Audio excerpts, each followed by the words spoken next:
Muy bien. ¿Me avisa para empezar? ¿Ya? Me dice ya y así empezó.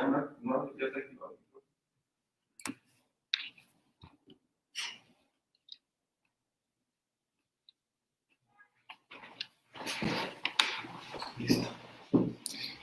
Muy buenos días a todos. Es un gusto para la firma Vargas Piedrasanta, auditores y consultores, estar el día de hoy nuevamente con cada uno de ustedes, transmitiendo una nueva conferencia a la cual el día de hoy hemos tomado la decisión de dirigirnos a un tema sumamente interesante, que es un tema tributario, el cual está debidamente identificado con el tema empresarial, especialmente en la época en la cual nos encontramos, que varias personas, varios empresarios han sido sujetos de requerimientos de documentos por la Superintendencia de Administración Tributaria SAT. El día de hoy tenemos con nosotros como invitado al licenciado Byron Molina. Bienvenido, licenciado, gusto tenerlo el día de hoy acá con nosotros en nuestra firma. Bienvenido.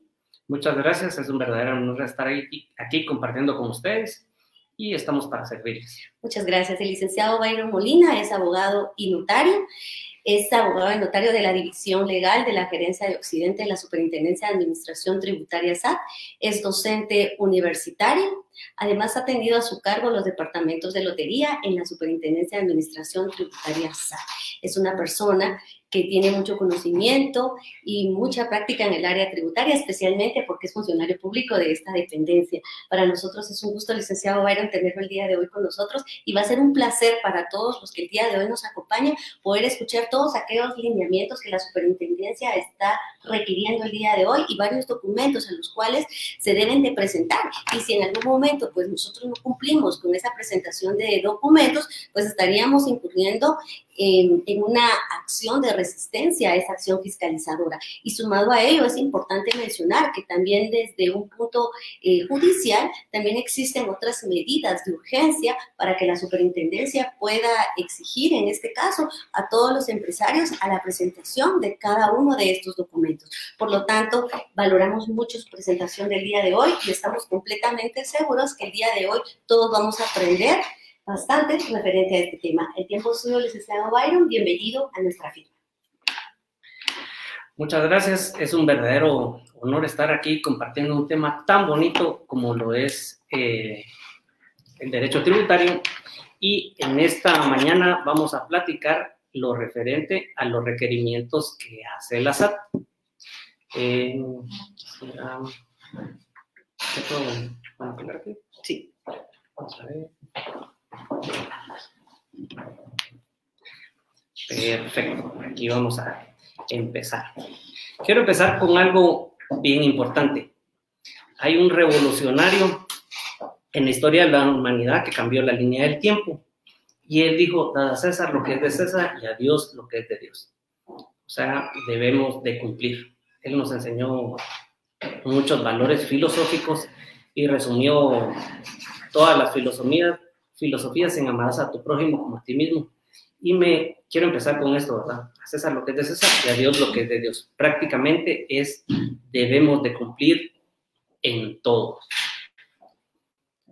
Asimismo, ahora en las conferencias estaba oyendo un famoso doctor penalista en Derecho, el licenciado César Calderón, y estaba contando una anécdota que antes llegaban a litigar con la Constitución, con el Código Penal, el Código Procesal Penal, las leyes penales especiales, y dice, ahora se litiga con la Constitución, porque se están violando las garantías y los derechos de las personas. De igual forma pasa en el derecho tributario. Siempre lo más importante es la Constitución Política de la República. Por ello es que se referencia a la pirámide de Kelsen, ¿verdad? Donde la Constitución es la norma superior, de ahí vienen las leyes sustantivas, las leyes adjetivas, las leyes legislativas, de ahí vienen los decretos del Ejecutivo y las resoluciones de los ministerios, ¿verdad? Entonces, en nuestro caso, lo más importante es que nos subordinemos a lo que establece la Constitución Política de la República. Y cuando nosotros la vemos, aparece algo muy importante, que vemos que somos sujetos de deberes y derechos cívicos. Aquí me baso en el artículo 135 de la Constitución, donde antes que nuestros derechos, es importante que miremos que están nuestros deberes. Debemos de cumplir nuestros deberes como ciudadanos para poder gozar nuestros derechos. Y como buenos guatemaltecos, en el numeral D dice contribuir con el gasto público en la forma prescrita por la ley. Y también me llama la atención el inciso E que dice obedecer las leyes. Nosotros estamos llamados a cumplir las leyes, ¿verdad? Quiero hacer un énfasis bien importante en lo que es el poder tributario. La SAT no crea los impuestos, la SAT no hace de manera arbitraria los requerimientos, la SAT no exonera de impuestos, la SAT no crea impuestos. Esto es una potestad que la Constitución Política de la República le da al Congreso de la República. Por eso es bien importante que nosotros tengamos un buen Congreso que nos represente realmente, porque de ello depende que nuestra legislación actúe eficientemente. Entonces, la SAT no crea los impuestos, la SAT no exonera los impuestos, es el Congreso de la República. Y aquí voy a hacer un énfasis que siempre tenemos que tener presente nosotros, que el poder viene del pueblo. Eso lo vamos a ver en el artículo 152 de la Constitución Política de la República, quien para su ejercicio lo delega en los 3 poderes del Estado. El legislativo, que aquí les resalté, que le otorga la potestad de crear leyes. Realmente, todo lo que es tributario está emitido por el Congreso de la República. La SAT no puede crear, no puede modificar formas para realizar de forma antojadiza algún requerimiento, sino que todo tiene que estar, como lo establece la Constitución Política de la República y el Código Tributario. También hay algo que viene bien importante. El organismo judicial es el de aplicar las leyes y declarar los derechos. Y al organismo ejecutivo, administrar y gobernar. Aquí vamos a ver realmente qué es la SAT. Y no vamos a hablar propiamente de esto, pero sí quiero hacer un énfasis, ¿verdad? Que ya vimos que la SAT es la encargada de administrar el régimen tributario, de tener los controles y fiscalización de todo lo tributario, ¿verdad? Entonces, como les reitero, la SAT no es quien crea así de forma antojadiza o crear algunas formas de requerir documentación o de sancionar impuestos, de crear impuestos. No, esa es una función totalmente diferente. Pero entre las facultades que tiene la SAT de conformidad con su ley orgánica está el control, la fiscalización de los tributos. Es por eso, antes de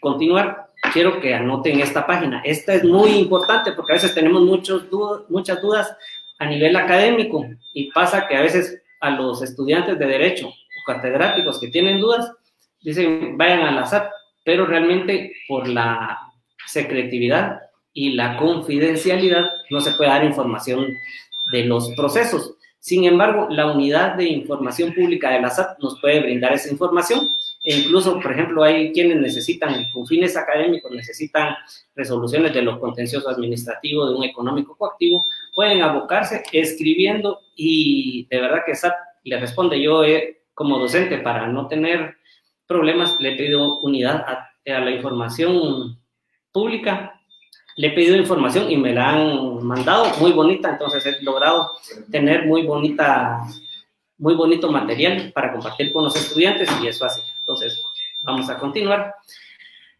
Prácticamente, SAT empieza a requerir documentación y, como vemos en pantalla, hay un requerimiento de información. Estos requerimientos vienen de conformidad con el artículo 93 del Código Tributario. Si vemos el requerimiento de información, tiene datos bien concretos, ¿verdad? Tiene el nombre del contribuyente, el NID del contribuyente, hay un nombramiento previo que faculta a las personas que le vayan a requerir. Tenga mucho cuidado con eso, ¿verdad?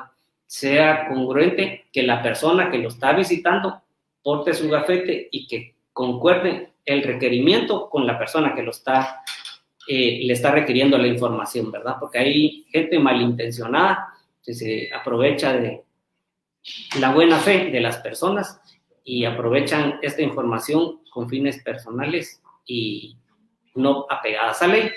Entonces es importante que las personas que están haciendo este requerimiento concuerden con el nombramiento y que su firma y sello esté acá. Este requerimiento que vemos en la pantalla se lo remite a uno, viene adjunto con una cédula de notificación y vemos que a través de ese requerimiento nos piden, por ejemplo, facturas, servicios, las declaraciones, constancias de retención, declaraciones juradas y cualquier otro documento que la SAT necesite ver, ¿verdad? A veces siempre es importante y aquí establece los periodos, ¿verdad? Tenemos que ver que no sean periodos prescritos y tenemos que ver que sea un periodo, por ejemplo, si el requerimiento dice año 2018, que lo que le están requiriendo a usted sea congruente el año 2018 y los periodos que estén ahí, porque en este caso, por ejemplo, dice del periodo del 1 de enero, no pudiera ser del año 2019 si el requerimiento y el nombramiento solo está para el año 2018.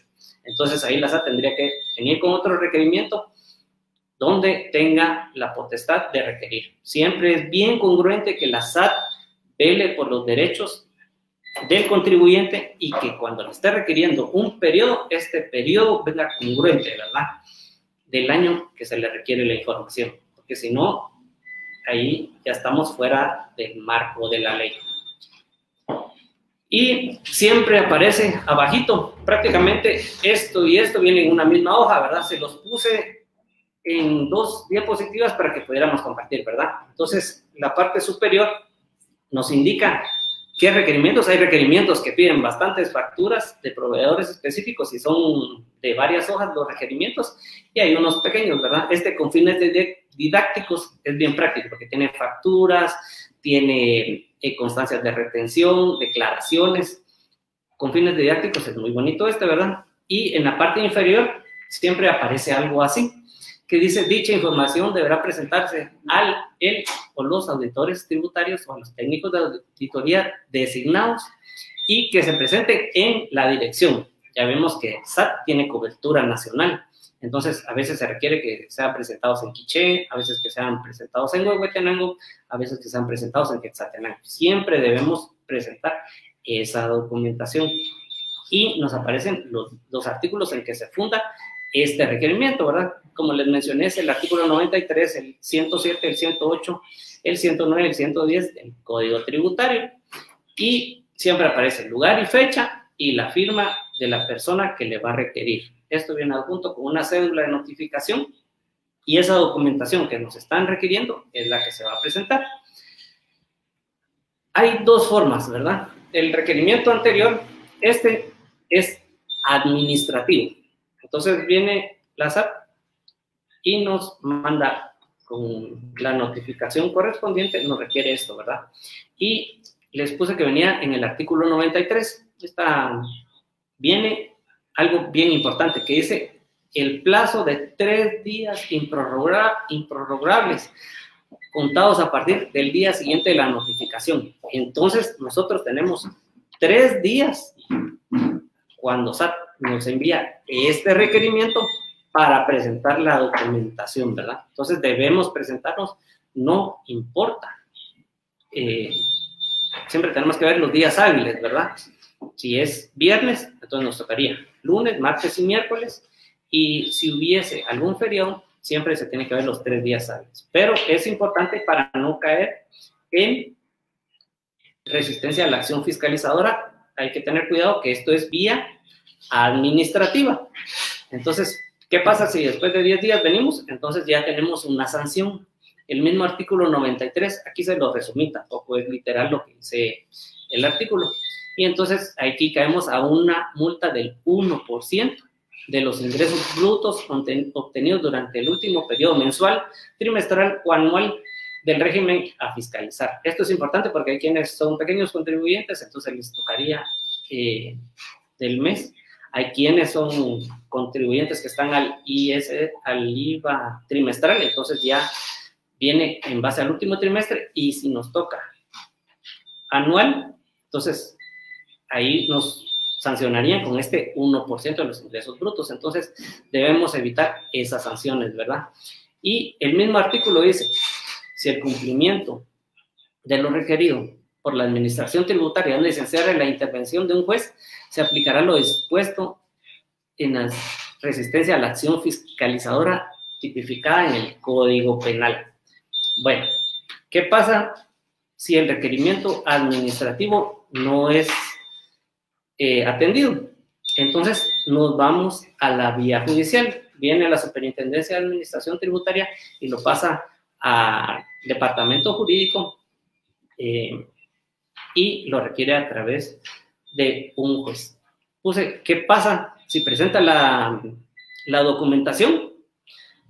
Entonces SAT puede hacer una auditoría, puede crear determinaciones o puede resultar que el contribuyente esté al día en sus cumplimientos. Entonces ahí viene algo bien importante, porque a veces se miran, piden facturas y resulta que un proveedor es el que está alterando datos.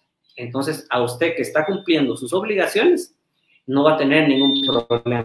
La SAT le va a decir muchas gracias, está al día con sus obligaciones, pero detectó que un proveedor está alterando información, entonces ya van hacia ese proveedor. A veces nos llaman y no es porque estemos haciendo malas cosas, sino para verificar alguno de esos proveedores. Hay un empresario que dice, a mí me encanta que venga la SAT porque miro que mis auditores y contadores estén haciendo su trabajo eficientemente. Entonces, cuando vienen, me revisan y veo que no hay ningún problema, felicito a mis contadores y mis auditores. Entonces, siempre es importante que si estamos bien con nuestras obligaciones, no vamos a tener ningún problema, pero les va a servir la información que presentamos para verificar de alguno de los proveedores. Entonces, es importante que presentemos y que no vayamos a la vía judicial. ¿Qué pasa si no presentamos? Entonces, pasamos a un proceso judicial. Y hay un proceso que está en el artículo 170 y 170 del Código Tributario, que se denomina providencias de urgencia. Estas providencias de urgencias son los requerimientos en la vía judicial. Puse algo que investigué en mi tesis de licenciatura, que las medidas cautelares no siempre son instrumentales. Esto es que no son accesorias a un proceso. Si bien es cierto, hay algunas que son independientes, como el caso de las del 170 y el 170A, ¿verdad? Que no dependen de un proceso principal, sino que SAT simplemente requiere esta información a través de un juez y entonces ponemos en acción a los órganos jurisdiccionales del Estado. Y estas medidas cautelares y providencias de urgencia las encontramos en el artículo 170 del Código Tributario. Entonces, el juez viene la Superintendencia de Administración Tributaria y a través de los juzgados de lo económico coactivo o del orden común, actualmente en todos los departamentos hay juzgados que manejan materia económico coactivo, en Quetzaltenango, en Malacatán, en La Democracia, y en Nevac lo manejan los juzgados de trabajo. A ellos les encargan la materia económico coactivo. Y, por ejemplo, en Huehuetenango, en Totonicapán, en Sololá, los juzgados de primera instancia civil son los que conocen la materia económico coactivo. Entonces, SAT hace un memorial y solicita la misma información.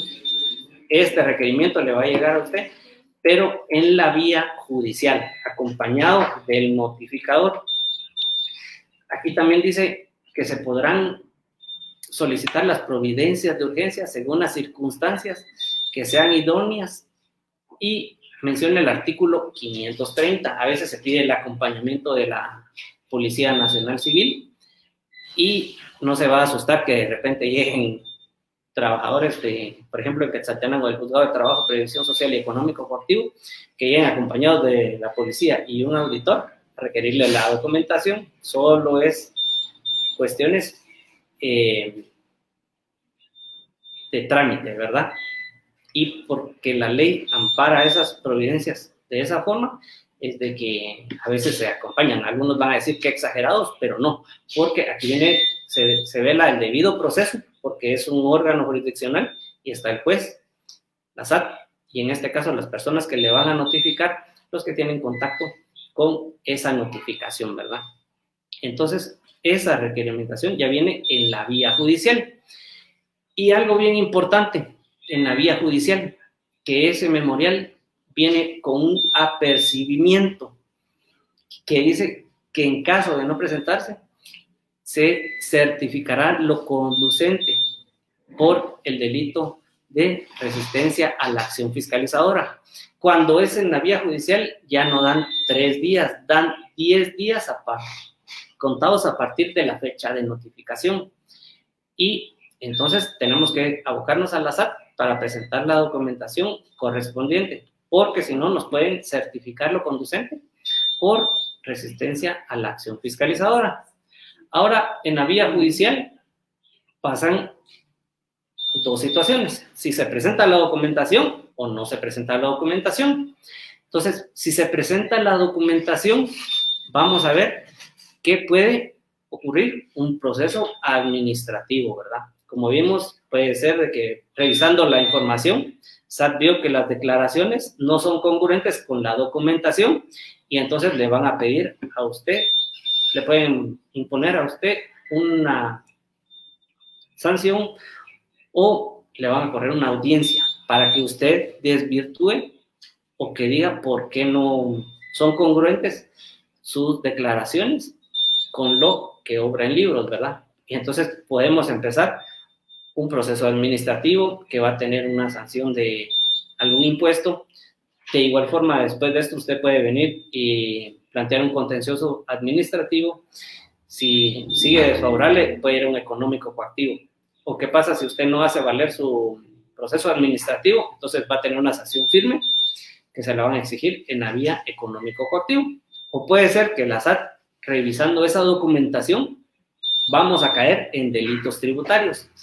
Es importante como técnicos y profesionales que tengamos en cuenta que solo hay 4 delitos. Es bien común que la gente diga, él tiene problemas de evasión fiscal. Eso no existe en nuestra legislación. Únicamente nos vamos a lo establecido en el Código Penal, en el artículo 358, que aparecen los 4 delitos tipificados, que es la defraudación tributaria, los casos especiales de defraudación tributaria, la apropiación indebida de tributos y la resistencia a la acción fiscalizadora, que en este caso nos pudiera, si no presentamos la documentación, puede que certifique lo conducente, ¿verdad? Pero hay gente o hay contadores malintencionados que también falsifican facturas para que usted sean congruentes sus ingresos con egresos, pero ya cayeron en casos especiales de defraudación. Entonces es importante que nosotros miremos esto, ¿verdad? Y que no lleguemos a estas circunstancias y que estemos al día con nuestras obligaciones tributarias, ¿verdad? Hay casos donde los contribuyentes están perfectos en la documentación, que son congruentes, y sin embargo, SAT no fue atendido el requerimiento administrativo, se fue a la vía judicial, y en la vía judicial el contribuyente ya presenta su documentación y puede que salga, ¿verdad? Y hay otro caso bien importante, que no se presenta la documentación, entonces ya se certifica lo conducente por el delito de resistencia a la acción fiscalizadora. Aquí viene algo bien importante, que estamos en una vía, pongámoslo, civil, ¿verdad? Estamos en un juzgado de primera instancia de lo económico coactivo y de aquí ya nos pasa a resistencia a la acción fiscalizadora. Entonces, el juez que tenga a su cargo la competencia de lo económico coactivo certifica lo conducente del Ministerio Público a la unidad de delitos tributarios y económicos que está en Guatemala y ya forman el expediente y lo remiten a uno a los juzgados específicos en materia penal por no presentar la documentación. Entonces es importante que nosotros presentemos la documentación para evitarnos este proceso, ¿verdad? Y también que es un desgaste de los órganos jurisdiccionales y alargar un proceso que se pudo haber resuelto presentando la documentación. Si nosotros tenemos al día nuestras obligaciones, vamos a estar felices porque no vamos a tener ningún problema a esto y vamos a evitarnos situaciones incómodas y a veces es bien complicado, ¿verdad? Porque hay contadores que vienen y no le dan la documentación al contribuyente y entonces le notifican al contribuyente y dice, ¿qué pasó? Y ya están en una vía judicial cuando pudo haber sido algo que se presente en la vía administrativa y no hubo ningún problema, ¿verdad? Entonces es bien importante. Y también se dieron cuenta de que en un requerimiento podemos o estar bien o tener un proceso administrativo o irnos a una vía penal. Prácticamente este tema es sencillo y directo en relación al requerimiento. Podemos resolverlo en la vía administrativa y si no se resuelve ahí, se pasa a la vía judicial y esto es lo que pasa.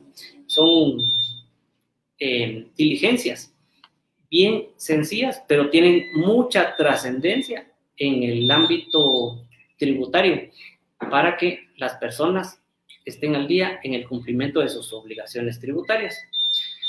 Yo quise terminar con esta frase de Juan Montalvo que dice, el que no cumple sus deberes es un pueblo corrompido, el que no cumple sus derechos es un pueblo esclavo y el que no conoce sus derechos ni practica sus deberes es un bárbaro. Entonces, esta es la disertación y lo que sucede en caso de los requerimientos de documentación que hace la Superintendencia de Administración Tributaria en la práctica. No sé si... Agradecemos mucho la participación del licenciado Byron. Sin duda ha sido una participación muy enriquecedora en la cual todos hemos el día de hoy aprendido las etapas que se dan dentro de la Superintendencia de Administración Tributaria. El licenciado Byron nos dejaba muy claro pues los escenarios, indicándonos que pues para poder llegar a la última etapa, que sería una de las acciones penales, es importante pues que iniciemos con una etapa administrativa, que sería una etapa básicamente de requerimientos en la misma oficina de la Superintendencia de Administración Tributaria, ¿verdad? Que sería uno de los primeros escenarios. Posteriormente a ello, él nos mencionaba que encontramos una segunda etapa, que es una etapa judicial, que en este caso ya corresponde a algún abogado en específico esa defensa. Sin embargo, vamos sumados a las expertise, como por ejemplo el contador público y auditor, del perito contador. Especialmente en la etapa administrativa es muy importante porque analizábamos algo con el licenciado Byron cuando estuvimos discutiendo el tema y platicábamos que en la etapa administrativa es muy importante incluso la defensa de los auditores, la defensa de los contadores, que es una defensa muy acertada. Son las personas que en la mayoría de casos hacen la defensa en la vía administrativa, ¿verdad? Sí, vamos a ser así sinceros. Los auditores son especialistas en números. En cambio, nosotros casi nos vamos a una resolución que ya tiene estado.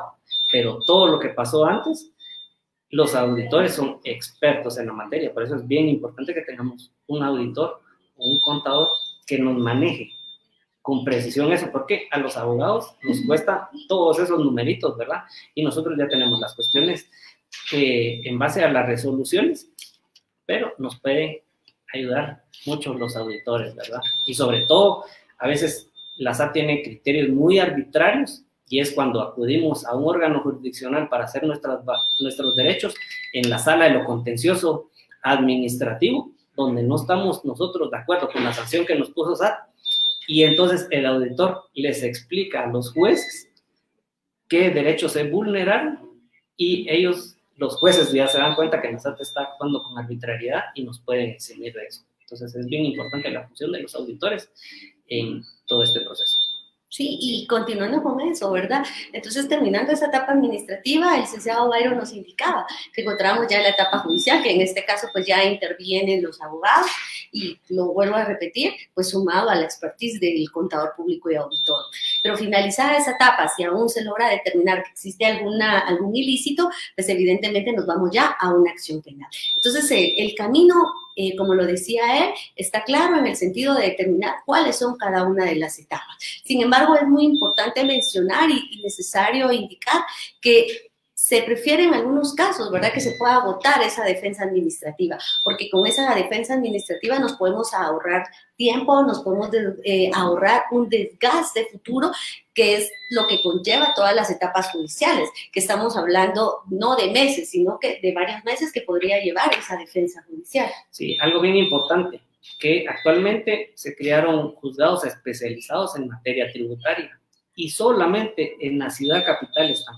Entonces, de repente, el contribuyente se le sanciona con la multa, como lo establece el Código Penal en el artículo 358, paga la multa y se busca una suspensión condicional de la persecución penal, que es la forma que la ley nos da para terminar.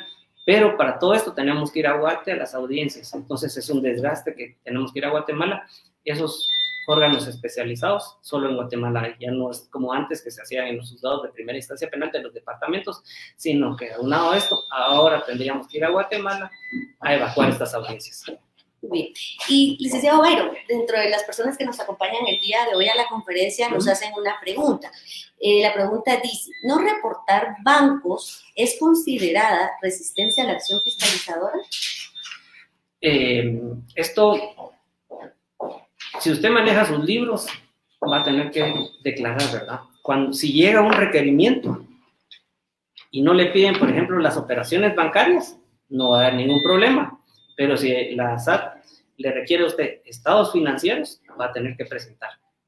Entonces, y si no los presenta, puede ser de que usted cumpla con la presentación de las facturas de libros, pero no presentó, y por este inciso que no presentó, SAT le va a decir, usted no cumple con todo lo requerido, y esos estados financieros o los estados bancarios son importantes para hacer la auditoría, y entonces lo va a considerar resistencia a la acción fiscalizadora. Si vimos en el tipo, es ocultar o tratar de ocultarle cosas a la SAT, eso ya viene como resistencia a la acción fiscalizadora. Muy bien, pues entonces, después de haber revisado, que creo que ya no tenemos más preguntas, de parte pues de nuestra firma, licenciado Byron, pues queremos darle el agradecimiento por habernos acompañado, e igual a cada uno de ustedes que está en su casa, en su lugar de trabajo, que el día de hoy se tomó ese espacio y ese tiempo para podernos acompañar, y que todos podamos aprender de estos temas enriquecedores, que de hecho son temas que se viven y que se trabajan constantemente, ¿verdad? Y especialmente que en el tema de la pandemia, la cual nos encontramos, Superintendencia de Administración Tributaria, SAT, sigue trabajando. Sí. SAT sigue requiriendo documentos. Es decir, que este tema de requerimientos de documentos sigue activo, ¿verdad? Sigue trabajando. Actualmente la Superintendencia de Administración Tributaria en todas sus sedes está trabajando con normalidad de 8 a 4 de la tarde. Hay compañeros que tienen turnos, los auditores están en teletrabajo, entonces nosotros no tenemos los plazos suspendidos, ¿verdad?, administrativamente, y es importante que velen y que no se atengan, ¿verdad?, y que cumplan. Si la SAT les requiere, nosotros no somos el organismo judicial que tienen parados los plazos, no, la SAT sí está activa en eso.